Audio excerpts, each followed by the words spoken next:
Was that the first time that you've had a crash of that severity? Yes.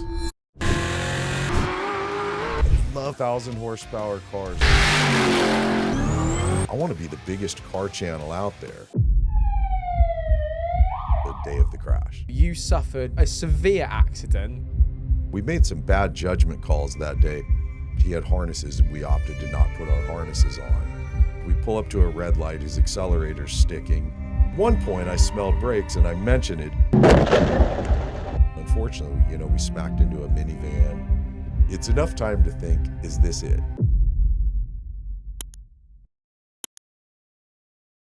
Shawn, I feel extremely lucky to be sat here with you today. 3 years ago, you suffered a severe accident that you actually caught on camera for your YouTube channel. That I just mentioned. I was actually stood over there the first time I ever saw it in this very workshop, and it just made my jaw hit the floor. However, there's lots more to you than that one defining moment, and you've done a hell of a lot of things in terms of automotive and in terms of building a business in your wider life. So, Shawn, in your own words, who are you and what do you do? Who are you, man? That's a deep question. Here's the simple, man. I was a working musician, touring musician my whole life. That's what I did. And in 2011, 45 years old, barely getting by, I said, done, enough. And I kind of fumbled around for a minute, and one thing led to another. And ultimately I've ended up here where I have, a vehicle storage facility with concierge services that I love. I mean, it's a great business.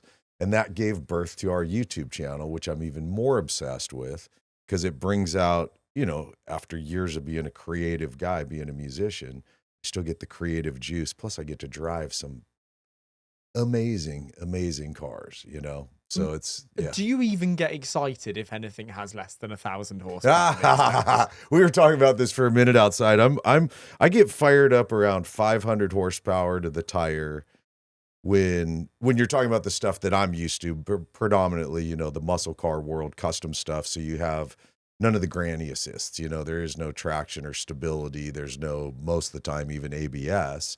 So you got a very, very raw car.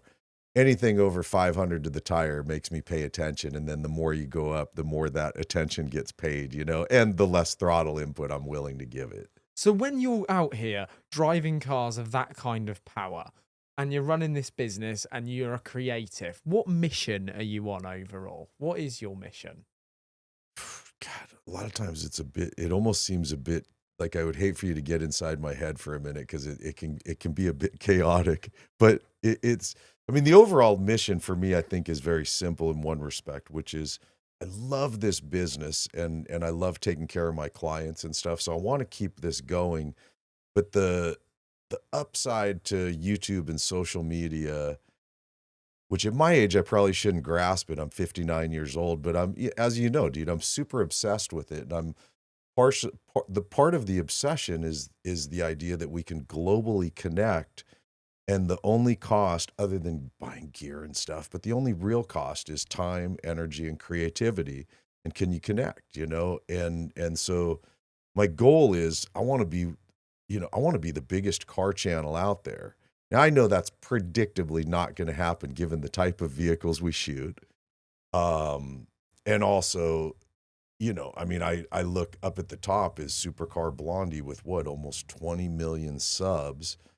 As much as I'd like to say we're shooting for that, I don't think it's likely. But nonetheless, I really want to keep creating phenomenal content, showing the world of custom American muscle and other custom builds. And I want to grow this thing as big as I possibly can. And where did it start? What was that defining moment that ended up with you having this incredible building, storage facility, concierge service, and getting you behind the wheel of 1,000 horsepower cars? Yeah. What was that moment? Yeah, it was actually came out of a tragedy. Was my little brother was in a car accident.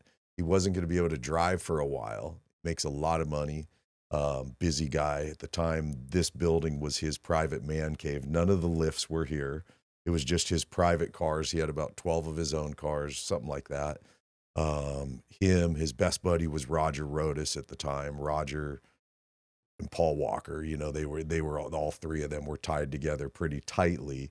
So Paul and Roger always kept cars here as well. And it was really their man cave. When I came off the road, said I'm done playing music, my brother gave me, it was basically a flunky job, to be honest with you. It was my little brother being cool to me, you know what I mean? Legitimately, because I didn't know anything else. All I knew how to do was play music and write songs and stand on stage, you know? And yeah, so my little brother gave me an opportunity to work for him, take care of his cars. He didn't have time to drive them because he's too busy out making money. So I'm out driving his cars. I'm taking him to car events. Then for a while, Roger, Paul, and my brother, I had access to their entire collection, which between the three of them at the time, it was like 70 some odd cars and a crazy variety, you know? And so we started doing some picture car rentals. I got cars in a bunch of movies and TV shows and stuff. And it was like for me personally, it's a series of blessings that happened. It was like, one thing that was bad for my brother turned into great for us, and it got me working in this industry, becoming friends with a lot of heavy hitting car people, especially in the local LA, Southern California area. And it literally feels like a lineup of beautiful mistakes that happened. And here I am. Do you remember the first time you ever went in a car that had over 1,000 horsepower? If you're here, you clearly love all things automotive and events. Petrolheadonism is the leading organiser of supercar and performance car related events in the UK. Petrolheadonism's next event is the 29th and the 30th of March at the iconic Wembley in London. They have so many amazing special guests that many of which have been on this very podcast. I will be attending along with my Road to Success van studio and probably bring in one of my cars along too. So if you head to the description, there is a link down there to go and book that event and check out all the other events that Petrolheadonism are hosting throughout 2025. Thank you for Petrolheadonism for making this podcast possible, and we will see you at one of their events this year. First one over 1,000.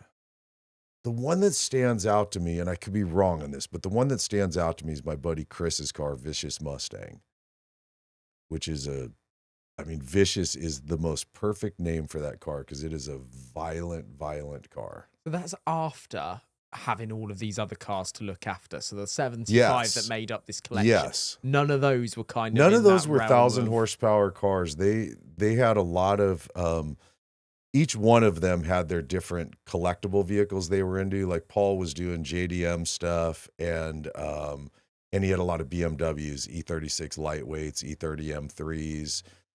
Him and Roger actually had a bet, which was Paul said those are going to be more collectible. Roger was over buying up Celine Mustangs like crazy. Every Celine he could get his hands on, it seemed like, and a couple of Celine S7s. I know. I never got to drive either one of them. Heavy that one hitters. That bums me out that I never got to drive either one of those. I got to sit in the twin turbo one, but I never got to drive those two cars. Because that was on Fast and Furious. The Celine was in one of the original Fast and Furious, wasn't it? Yes, and in the early one, it wasn't. That wasn't Roger's car. But anyhow, so that's why none of those. Actually, that one would have. Had I driven that one, I would have driven a 1,000 horsepower car back then. But all their stuff was, I'd say, from low horsepower stuff like the E36 lightweights are not big, great cars though, but not big horsepower cars. And then my brother had a lot of muscle car stuff that would fall in the 700-800 horsepower range. He had an 06 Ford GT that was making right around 800, and that was a great car. So there's been some incredible experiences. Well, I say early on, but it was actually at the end of your first career to basically form this. You're in with the kind of right gang. You're monitoring these cars. How did then that turn into driving them on a YouTube channel and actually getting your head around piloting something with 1,000, 1,500, 2,000, 2,500 horsepower? Yeah. Had you ever been used to that? The YouTube thing definitely wasn't used to that. 1,000 horsepower, I got to be honest, I'm still not used to it, man. I've driven a lot of them, but 1,000 horsepower is a lot to deal with. Again, when you're putting it in a car that's like runs, say, on a Motec system with sensors everywhere and you have traction and stability going on, it's still an intense ride. But when you take all that stuff away and too much throttle input, not understanding countering, you can get in trouble in a quick second in a 1,000 horsepower car, legitimately, Do you think that on your journey kind of through those cars, you ever became a little bit complacent to actually what they're like at all? Gratefully I haven't, man. I still, you shot with Shmee recently with Tim, and I thought about it with Tim. I can't remember what the number is. Well over 5,000 episodes in about the same in less days, if I remember correctly. So he's released and shot more videos than days, if I'm saying that accurately. Yeah. No, that's correct. And when I've met him a few times, he still seems very passionate about what he does. Like, he doesn't seem like, oh, it's time to put on being excited, being around cars. That dude's excited about cars. I'm still the same way, bro. Like, you guys only see a portion of it on camera. You don't see when Kyler and I are here, we have to pull cars out. We have to maybe do some vehicle exercise for people. You don't see how fired up we get when no cameras are going. We're just here. We had an F40 here for about a year and a half. I mean, I would have to say the crown jewel of all automotive ever. And we would sit here by ourselves, no cameras, nothing, fire that thing up and just sit here and listen to it, give it a couple revs and like, there's no cameras. It's not for anybody. I geek out on this stuff daily, man. That's why I feel so lucky doing what I do, See, really that surprises me that you love like a Italian lightweight thoroughbred like that, because everything that I see go viral and go insane with you is like murdered out, urban outlaw look. I'm going to kill you. 1,000 horsepower, totally. no aids whatsoever. Totally. But that's kind of the same thing, but in a dress, not a suit, isn't it? Yeah, man. Dude, I love the world of automotive. I have certain preferences that hit my passion button harder, genuinely. Like a lot of the stuff, referencing Shmee, a lot of the stuff that he's really obsessed with, I have all the respect in the world for it, but I don't start to drool when I see it, But then, like we were talking about Singer Porsche, I mean, you wouldn't think I'm a Singer or even a Porsche guy. I'm a diehard Porsche guy. I mean, like my favorite car in here, you ask any of my friends that know it. Up front here, there's a 356. It's a restored one, but it's still a numbers matching original car. There's no mods to it. My favorite car in the shop to drive 100% is that car, because I grew up in those. I grew up in 356s. My dad had 2 Speedsters. My mom had a cab. My uncle had a coupe. Like, I grew up in those. So I just love the world of automotive. I truly, I love it. Even when you have a very humbling experience, because on your channel about 3 years ago, you uploaded a video of something that, to be honest, could have killed you. Like, that was for sure one hell of an accident. Do you want to talk us through what happened? Because I guess you have, like I do with these podcasts, a method of going about driving someone's car and making a video. And was that like any other day? It was exactly like any other day. It's why I even say it in the narration of the video, because and it's why there's so many camera shots on it, as we were out just doing our normal stuff. And we made, look, I'll be the first one. I said it in that video too. We made some bad judgment calls that day. I certainly learned some great lessons that day. And gratefully, me and everyone involved lived through it. But, yeah, it was like any other day shooting, and we went out to do our roller shots. When we're doing our rollers, we're really not going fast because we need to stay with the camera vehicle. Otherwise, show me how fast your car is and we're not going to get the shot. And I opted to not drive his car that day. It's a 1,200 horsepower car. He only had, I can't remember, a couple hundred miles on it. Very fresh build, which we almost never do anymore unless it's somebody I really know and trust. And it was it's hard to ask sometimes what it is, because it's an amalgamation of so many different things, isn't it? Yeah, he started with a Mercury Comet. I want to say, I could be wrong on the year, I want to say 64. And he built a full custom car, did a lot of the work himself, had other people help him with certain things, metal, paint, what have you. I don't know exactly because I had only met him that day. But so we go out to do the drive. First thing that I notice is we pull up to a red light, his accelerator's sticking. No big deal in a muscle car. And part of, again, what I learned that day was, now if an accelerator sticks, pull over and shut the damn car down. When I was a kid, I had a 70 Mustang, making a whopping 200 horsepower maybe. And the accelerator would stick sometimes. So you kick it and it would just come right back down. No big deal with a couple hundred horsepower. Now we're in a 1,200 horsepower car. So mistake number one, Actually, I'll add into that. He had harnesses, and we opted to not put our harnesses on, which is, again, it's part of why we made it is, I know a lot of guys in the muscle car world, you get in a car with harnesses, or you're just going down to McDonald's to get a burger or something, right? And you can't reach.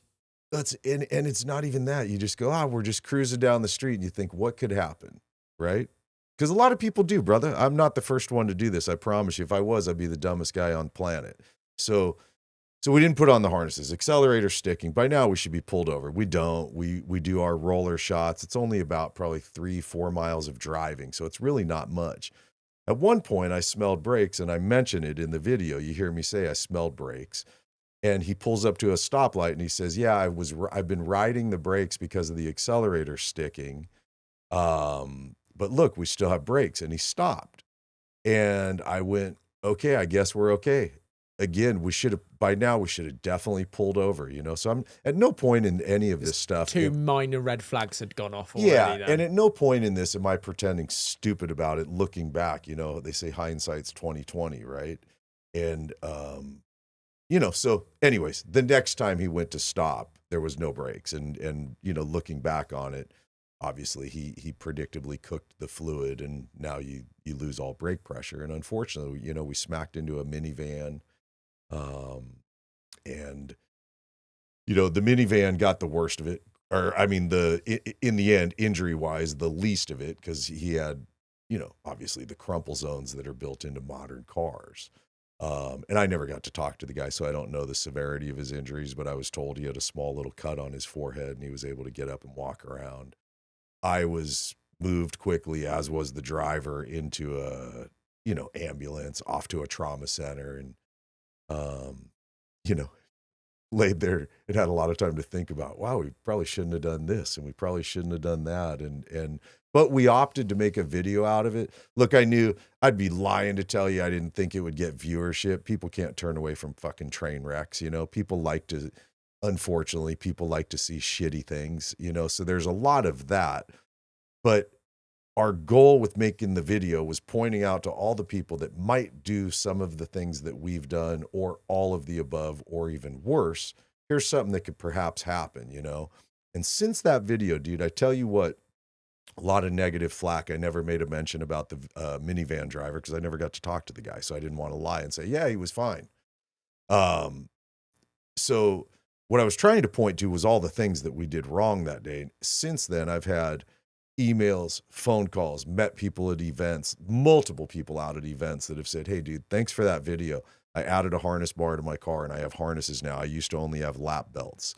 A lot of these old cars, dude, you point out 20 cars in here that only have lap belts in them because they're 60s cars. There was no law for it yet. There was no real thought put towards safety, So the video in the end did what we intended on, which was it got massive fucking viewership, and it made a difference.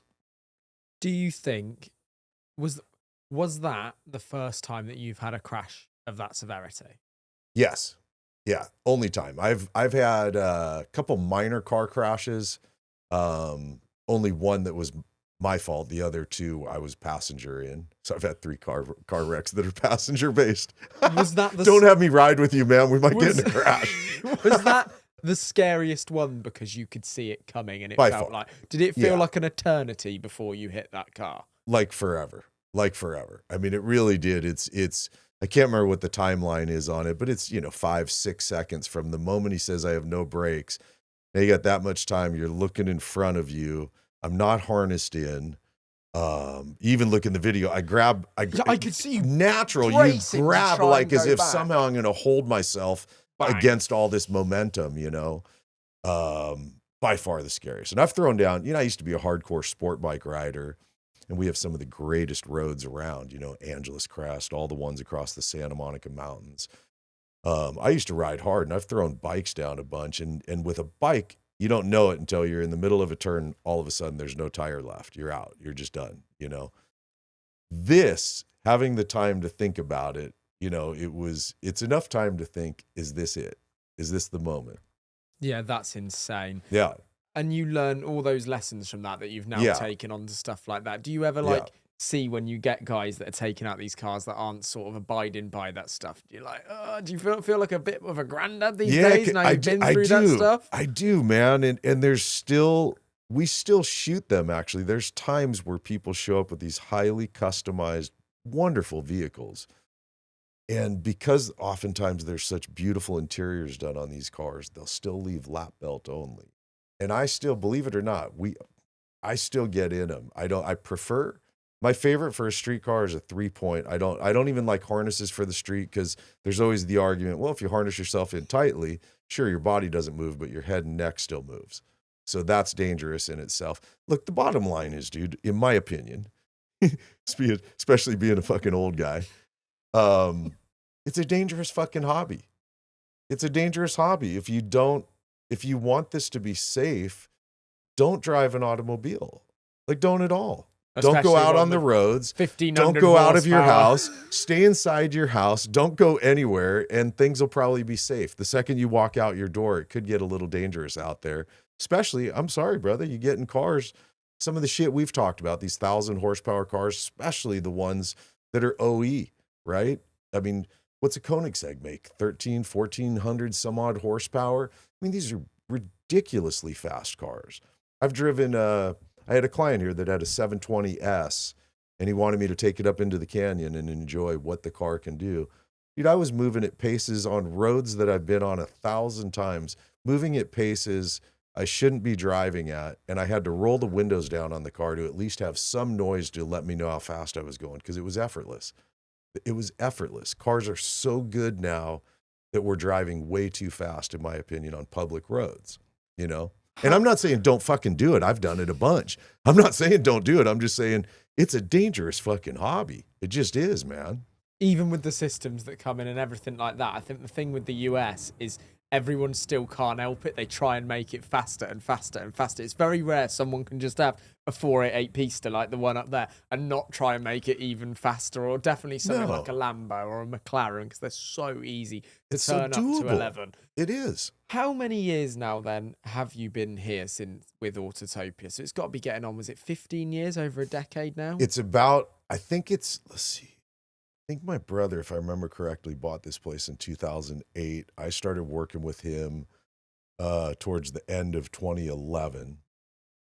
And then I took the place over, had it for almost 9 years now.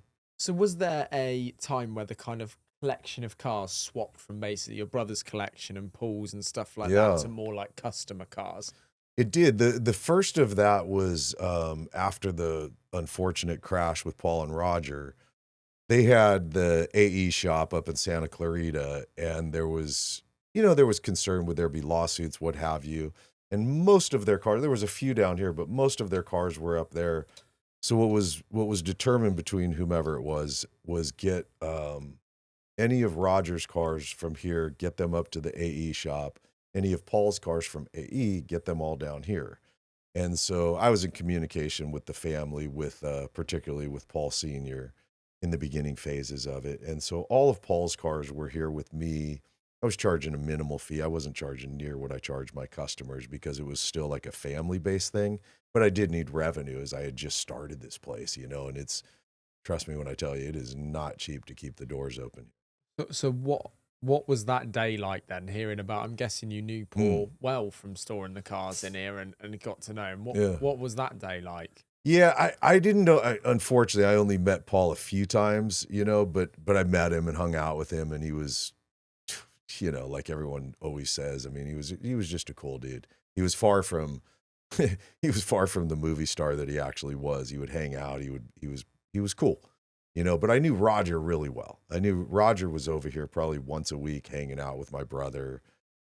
So I knew Raj really well, and they were all just good dudes, you know, good people doing big business things. And it was horrible, man. I didn't go to the event that day, because the next morning we were all going to a different toy drive.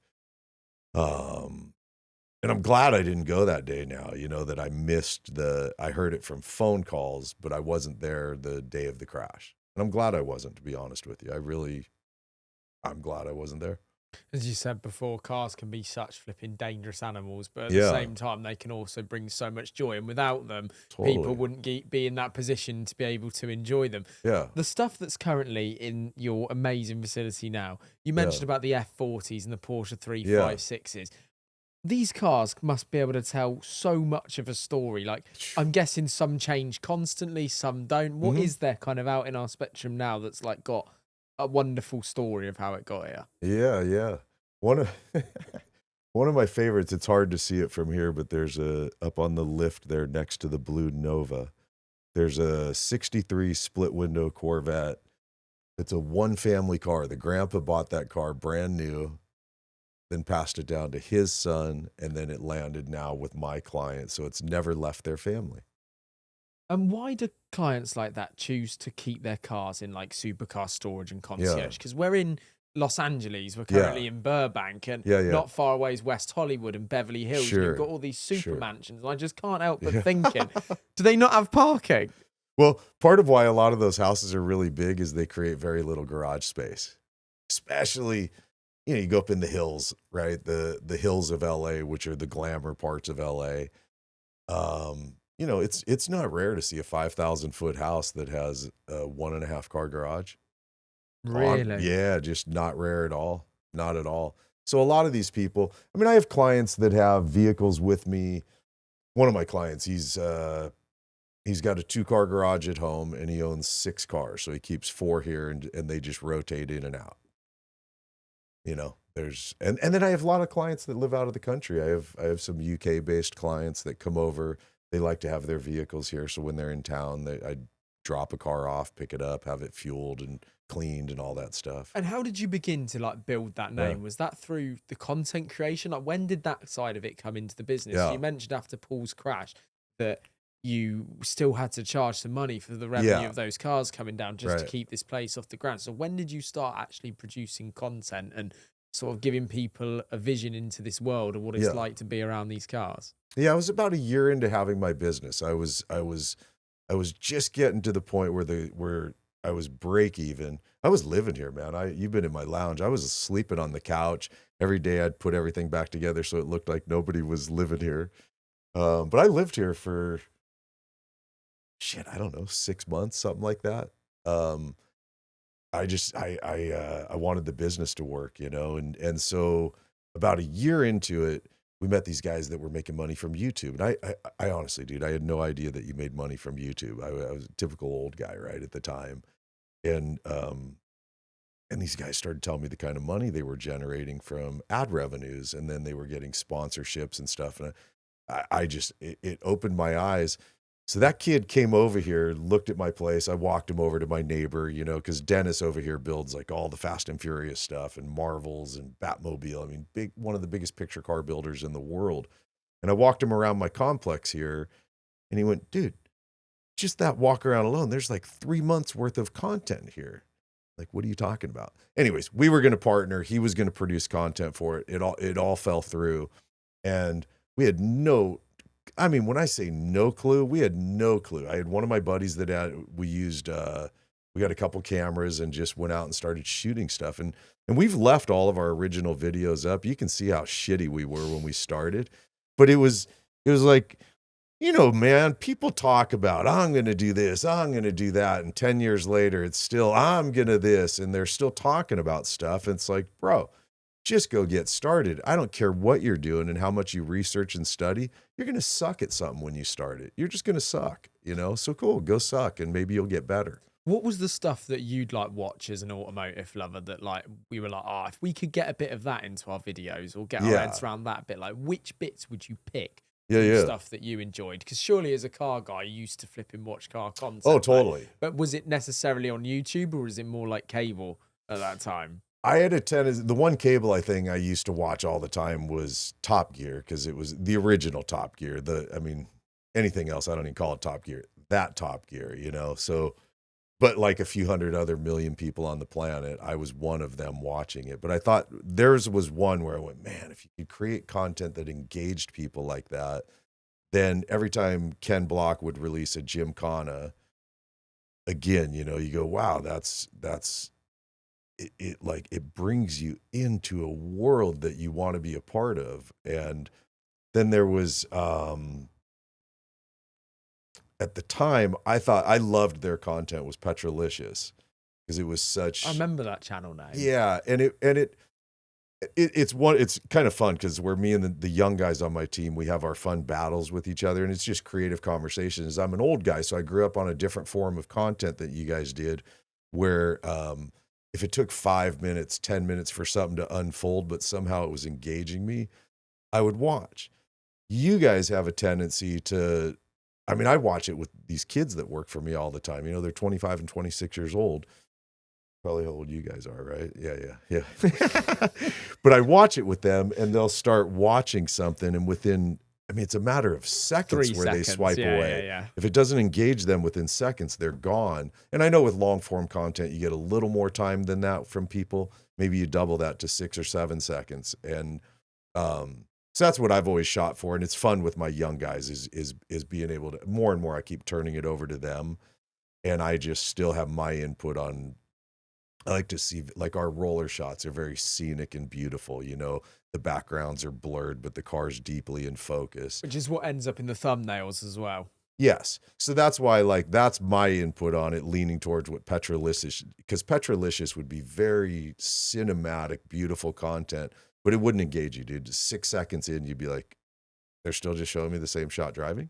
Do you remember, like, the first video from those first shitty ones, as you described, when you were like, oh crap, we've actually got something with this? I do. I remember it 100%. It was, can't remember how long, probably, we'd been shooting for a while, probably 3 to 6 months, somewhere around there. And we were always trying different things. But there was one video we did on a car from, at the time, my friends called SpeedKore.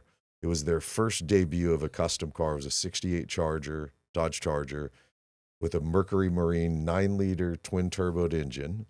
Bonkers car, like a 1,250 horsepower car. And spectacular. I mean, the whole front end was carbon fiber. I could go on and on about the details of this car because it was spectacular. But somehow, some way, that day we shot different than any other time we had shot. Everything we did that day was slightly different because we were still trying to figure it out.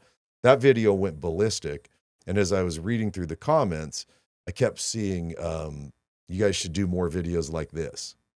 And I thought, well, we have been doing videos like this, but we actually hadn't yet because we hadn't found a format. And that video I can point to that was the beginning of what has now become our what we call our traditional format, you know, what we kind of do every time we shoot. And was it those videos that then started making the money for the Autotopia channel as well? It was. That was the first one. Do you remember that YouTuber that came to visit? Do you remember the name of their channel or who they were? Yeah, at the time, there was 3 YouTubers that have impacted, because I got to be honest, dude, I don't hang out with a lot of car YouTubers or just YouTubers in general. I truly don't, you know. I mean, again, come back to my age, right? But I remember the first one was a guy, his name's Mike. He had a channel called Smurf and WRX. And Smurf was working with early version of TJ Hunt. TJ had been maybe a couple years, had like 200,000+ subs, nowhere near where he's at today, you know.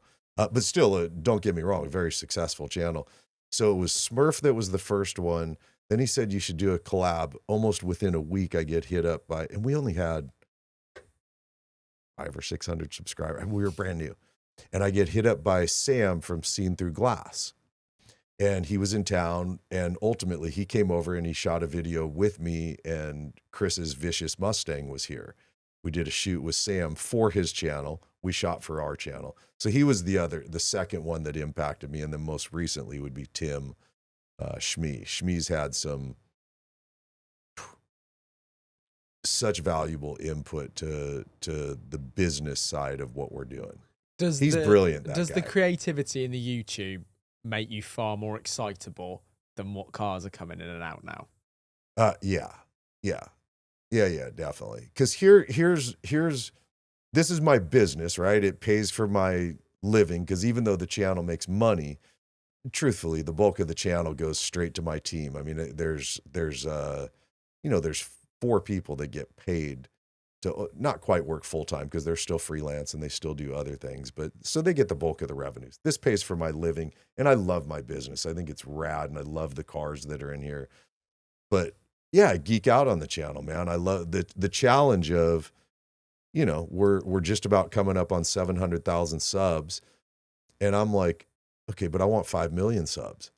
That's a long ways away, brother. That's a long ways away. And you still know? feel just as enthusiastic about it Every as the day. day you started? Every day. Totally obsessed with it. Is that because you got that sense when you're out on the road in a car with that much power? And it's not just those cars with that much power, because we also spoke about things like the Singers, the Singer DLS, and you've had a chance to drive both, you bastard.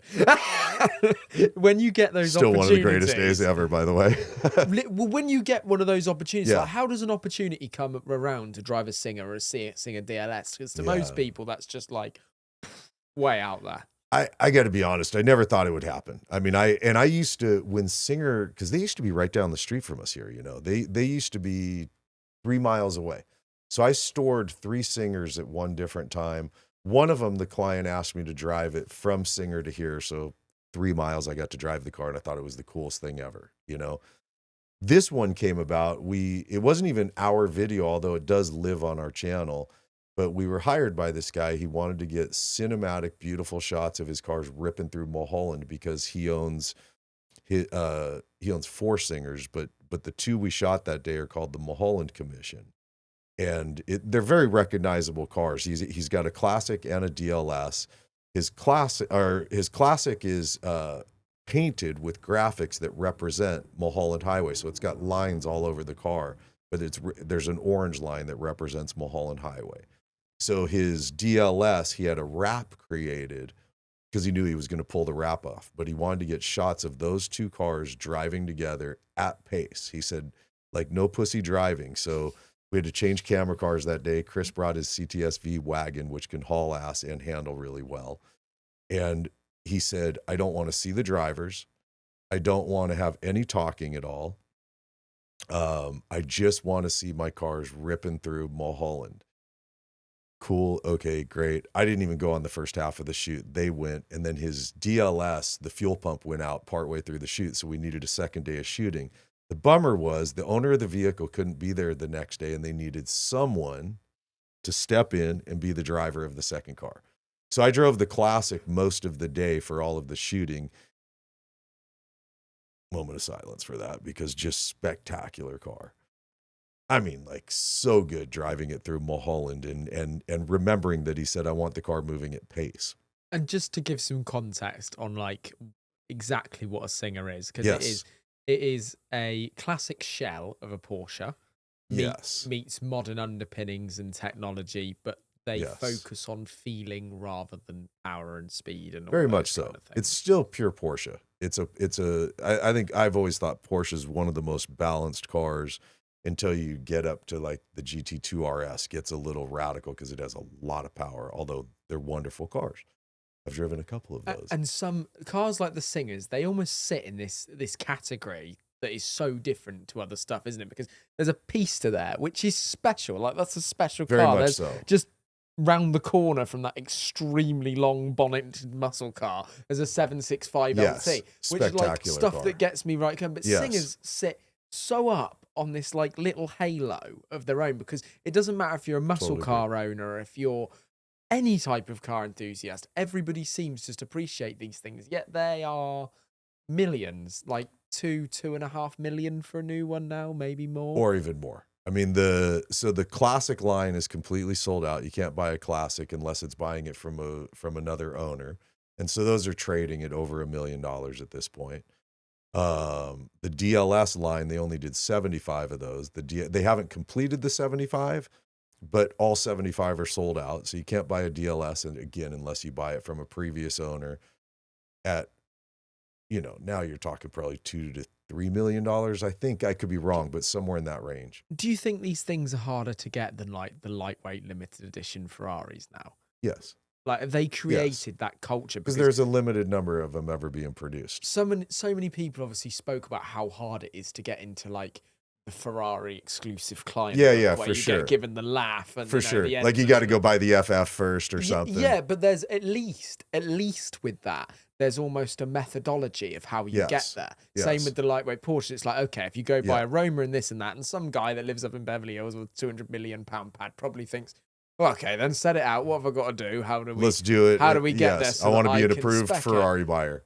But with Singer, if they're only making 75 cars, like how do you get in the door of a brand like that to even buy something? Yeah, I mean, you get in quickly, especially the brand that they've built at this point. You know, it wasn't like that for the first number of years for them, but now it like you watch the new line they're doing. You know, they're doing the turbo right now, and then next up in development and getting closer and closer is the turbo DLS with the big crazy wing. I don't know if you've seen that one yet. What one is the turbo based off? Like what year and That's gen? based off of the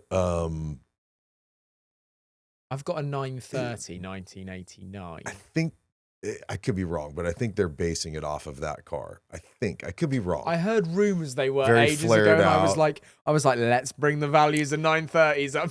Dude, there's a great video of Chris Harris with Rob from Singer as they unveiled the turbo, not the turbo DLS, because that car's been seen, but it's not out in the world yet. But the turbo exists now, and it's God, you just gotta love Chris Harris, man. But it's Chris Harris driving it through. I know the roads he's on, so he's up on Mulholland and some of the offshoots of Mulholland in the Santa Monica Mountains, and he's giving it a good, healthy rip. He's not going like he would on a track, but it's wonderful. It's Chris Harris driving that car, Rob from Singer walking you through all the design concepts and all the, because the thing I love with Singer, I'm a Porsche geek, right? So for me, any Porsche as it stands by itself is already perfect. So if you're going to mess with it, you got to really do it right, man. And there's a few that have. Rod Emery does it fantastic with the 356s. But Singer to me is it's the epitome of a custom vehicle. It does not get better than that car, in my opinion. So from a car guy that sees so much stuff come through the door, because my agency, we've recently worked on a project that Magnus Walker and Kaiser Salim have been involved in, which is it's called the TWR. That's it, TWR Supercat, which is based on the Jaguar XJS. Yes, but they're not the only company that is doing Restomod builds of original cars. I mean, I started to feel old this week myself and get that moment because I saw the first Restomod on a Lamborghini Gallardo. It's like someone's done it to those now. Someone that's out in a country that builds cars and does this and has got a history for this. Yeah. Are there more brands like that than car guys even know about? Like, and is it just a small amount that even get off the ground to the point they sell their units? Boy, there's more. I tell you what, there's more and more and more of them popping up because it's a proven model of business. So if you're building one-off custom cars, like the world that I live in, right, where most of what we show on our channel, there's one of that car, there's no more of them. You're not repeating the model of that car. But the guy I could be wrong, but I would have to credit him. He's had his company for about 30 years now, Icon. I don't know if you're familiar with Icon. He started building the Toyota FJs and Ford Broncos, but full Restomods, so it appears like a one-off custom, except for he repeats that process and then customizes within that box, right? Just like Singer does, right? Singer's the classic. It's a 964 Porsche. Every single one of them have the same exact body, even though it's all their stuff, right? But they're repeating that process versus a one-off custom, which every single one is different. That business model, you never make money. I know custom car builders that they make a living, they'll never make money. A guy like Jonathan with Icon saw the ability to, well, if I can scale my business to where instead of it taking me 2 years to build this vehicle, I can scale it back to where it takes 3 months, 4 months to build it, and I can build multiple in a year. So it's the same idea that they're doing with the Supercat. And I know they're going to limit the run of it, but it's when they build car number 2, they're doing the same thing they did on number 1. It's not like, okay, we have to start all over now. you know? So there's a lot more companies like that. Which one catches your eye that you think could be maybe like the next Singer? Because you got Gunther Werks out here as well, and they do seem to shift units, but I feel like people are quite divided in the car world of like you're either a Singer or a Gunther Werks guy, and I wonder whether that's just because one company gave them the car versus another one. I don't know. Yeah, yeah.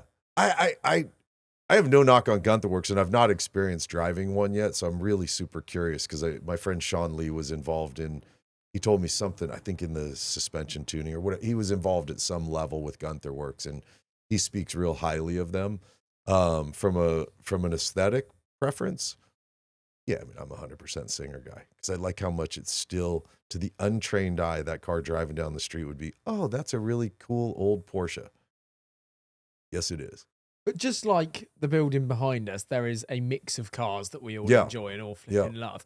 When you're full and you get to the point where you're full of amazing cars, including Singers and F40s and all that stuff, Yeah. have you thought about getting more space? Because LA is absolutely huge. God knows how many cars are here, Yeah. but it's also a competitive field. What Yes. you're doing with a lot of guys coming into it.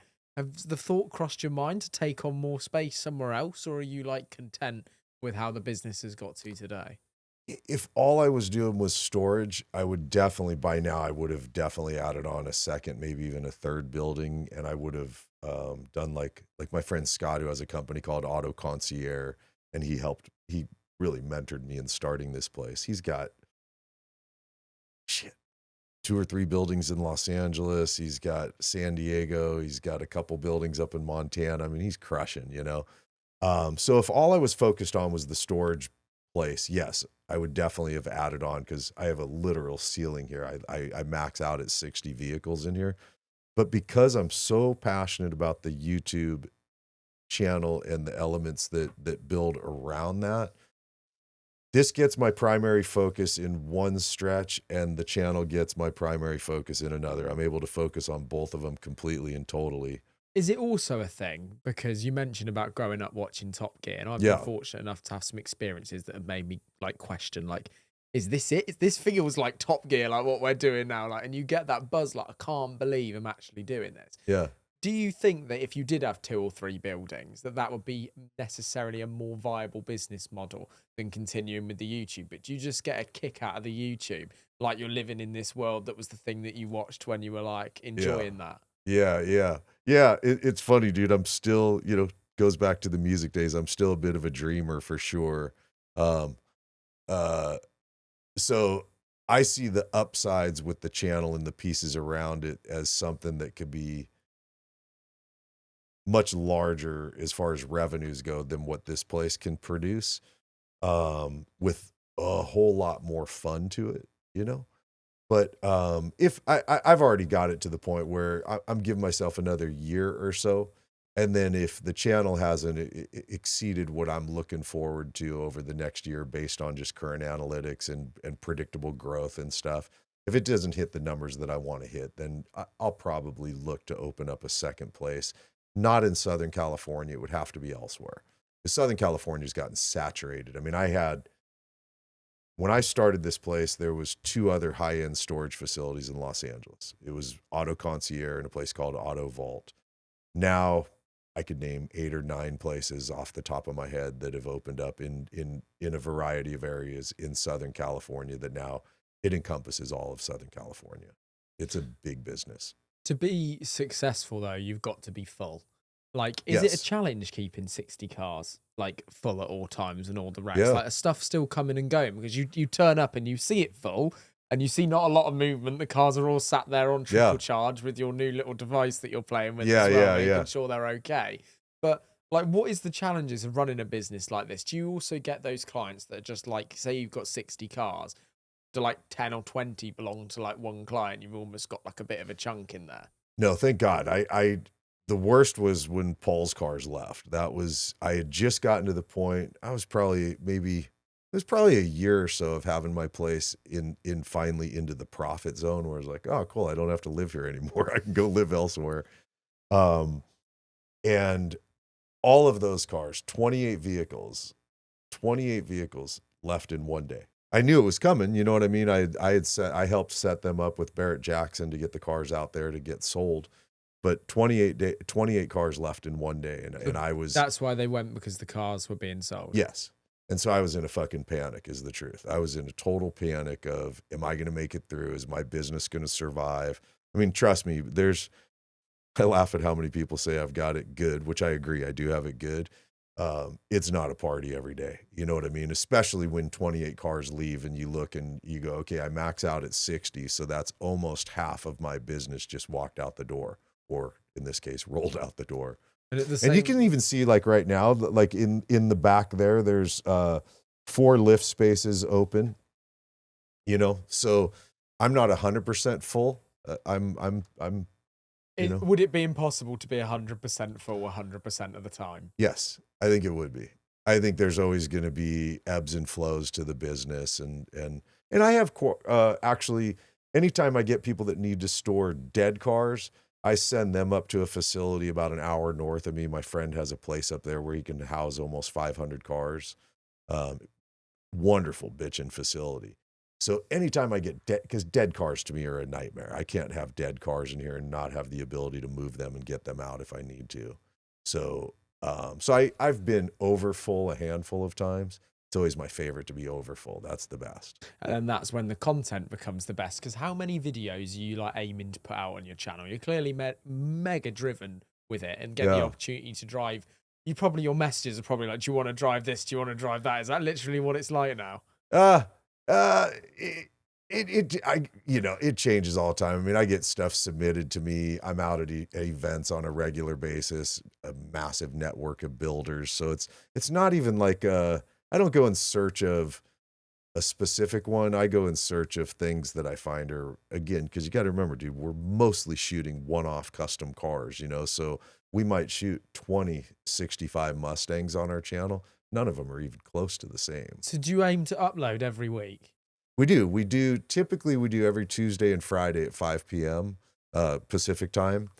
And sometimes we miss because, again, you know, like Tim and I talked about this one, and I asked Tim, you know, how long is a normal edit for you? And he said they like to keep it within about 3 hours. So our typical edit is like 8 to 10 hours because it's different content. You know what I mean? We're shooting with multiple cameras going on. I mean, I have 3 different camera operators during a shoot. You know what I mean? There's a lot more camera, audio. There's a lot more stuff to deal with. You're a guy that smokes, so you know tobacco, you know that sense of nicotine, and like Yeah. feeling addicted to something. Yeah. Do you get the same way over like YouTube? Like when you feel like you've missed an upload, do you get that, like, does it start to grate on you? Do you notice it when you go home at all, or are you kind of in a headspace that like it's okay, or does it drive you crazy? I'm getting better about it. I'll say that. I'm getting better about it. But yeah, I hate when we miss. I fucking hate when we miss. I do. It pisses me off. Partially just because I'm a guy that always likes to honor my word and my agreement. And there's people that watch our channel and they expect Tuesday and Friday at 5 p.m. They expect to see me and my oh shit face ripping down the road in something, you know. But the young guys keep reminding me, like, dude, it's okay. We give people a little bit of a break, and then they miss us a little bit. And so I'm getting better at it, but I'm pretty obsessive with it, man. What's something that you'd love to drive that you haven't yet on the channel, or like a milestone that you want to hit? You mentioned 5 million, so you want to drive a Koenigsegg. I want to drive a Koenigsegg so badly. I really do. I want to know what it would be like to drive the Jesko, because that car seems amazing to me. And definitely a Najera. So that would be really amazing. The other one that falls in there, I got to drive it, but I had to drive it around here on this public streets at grandpa speeds, is, I don't know if you're familiar with a company in Texas called Hennessey. Yeah, Hennessey. I know Cole Hennessey. Okay. I've met him several times. Okay. And I've even saw the Venom F5, which is the new one. That's right. When he brought it over to the UK. That's right. It's a yellow car. So my friend Scott, who I mentioned before, who owns Auto Concierge, one of his clients has a Venom F5 Roadster that he had down the street at Leno's, because, you know, Leno's a block south of us. So Leno, of course, got to shoot it before me. And Scott called me up and said, hey, dude, I have a blah, blah, blah, blah, blah. Do you want to shoot it? Why, yes, I do. And he said, can I store it at your place for a couple of days? Well, yes, you can. And so I got to drive, I mean, and so slowly, dude. I don't know if I got up over 55 miles per hour because we were all just here on our local roads, you know. But I got to drive an F5 Roadster down the road. And then the Hennessey company saw the video and liked our video, and they've sent us an open invite to come out to their proving grounds. Now, I don't know about you, but I've never been over 200. I've knocked at the door of 200 miles per hour. I have, to be fair. I did it in a foot. Wow. This is a difficult debate, actually. Yeah. The dash said I have. Yeah. Whether I actually have or not's a different thing. Sure, I get it. It was actually in a 458 as well, so it was topped out. I mean, in Europe. I'm going to say the Autobahn, Messi. Is maybe where it actually was, but we were on a road. I was on a road somewhere. I thought I'm gonna go for it. Like I saw in front of me, it was completely empty, 2 lanes, and I decided just dead straight, and I was like, "This is it. This is the moment. Is the moment. I have Take a go." it. And the scariest part, and this comes back to your crash and actually thinking about something, was when my passenger filmed me doing it. I was like, you've got to get the evidence for the lads group chat. They've got to see that I've done it. I've been over 200 mile an hour. And one of the lads in the group chat worked for Ferrari. And he said, Ben, do you know the tyres you've got on that we put on are only rated up to 170? And like, it was that moment that I was like, oh yeah, that could have all gone wrong. That could have gone bad. It's like, it reminds me of what you tell me about your accident at the start, that I think that we get so enthralled with motoring and fuel and oil and noise and speed and sound and smell that sometimes we forget that just like, actually this speed can like really kill us. Like we could be gone tomorrow. It's insane. It's like I said before, man, it's a dangerous hobby, dude. There's no way around it. If anybody thinks they're safely going 200 plus miles per hour, hell, 100 miles per hour. If you think you're safely doing that, you're wrong. I mean, you're doing it as safe as possible, for sure, you know, especially if you're in a track setting, even better. Things don't go wrong. Things don't happen. You don't get a blowout. You don't have a shock give out. You don't have a drive shaft break. Come on. I mean, hell, look at Formula One in Las Vegas, first year. What happened? Oops, a manhole got sucked up out of the ground and literally demoed the wasn't it Ferrari that it happened? Wasn't it Jean Leclerc? Yeah, it was Carlos Sainz. I'm sure it was Carlos Sainz. Yeah. The ground effect sucked the manhole out of the road, didn't it? That's right. And damaged the chassis of the car. Yes, I mean, that's what I'm saying is, and I'm not saying it in a manner of like, don't go do fun stuff. No, go do it. Go do lots of fun stuff, you know? And the US is the place to do it. The most insane meet I've ever been to in America was after SEMA. You must have been to SEMA, God knows how many times. Oh, dude, I love SEMA. I'm obsessed with it still. Does it get better year on year, or do you think it has had peaks and troughs? I think it's gone up and down for sure. Like the first year when they reopened during whatever it was, COVID time, you know, I think it was 2021, maybe it was, something like that. I don't know. Yeah, so there's been ebbs and flows to SEMA for sure, but I've been going. What year did I first go? I don't know. I've probably gone 10, 12 years in a row, something like that. I love SEMA. I have a hard time sleeping the night before we leave. SEMA or Monterey Car Week? If you're from the UK, for example, and you've never done either, or you're from the US, maybe you're on the other side of the US and you've not done either, where should you go? Depends on what you want to see, man, honestly, because they're so different. Those are such completely different things. It's like, do you want peanut butter and jelly or filet mignon? You know, they're very different things. But Monterey Car Week's is spectacular. I mean, for one, getting to go out and see the historic race cars running at Laguna Seca, awesome. To get to be driving around going to get a cup of coffee and you see some guy roll by you in a GT40 that's an actual GT40. It's not one of the modern, recreations of it. I mean, it's spectacular. But then again, for, me personally, because I'm so obsessed with the custom muscle car world, it doesn't get better than SEMA. It doesn't. Builders fight all year long to get, or over the period of a couple years, to get vehicles ready and prepared so that they can go to SEMA. The downside is oftentimes you see a car at SEMA and you go, wow, it's wonderful. I wonder if it drives. You don't know. You know what I mean? Because it's parked there, where Monterey Car Week, you see cars driving.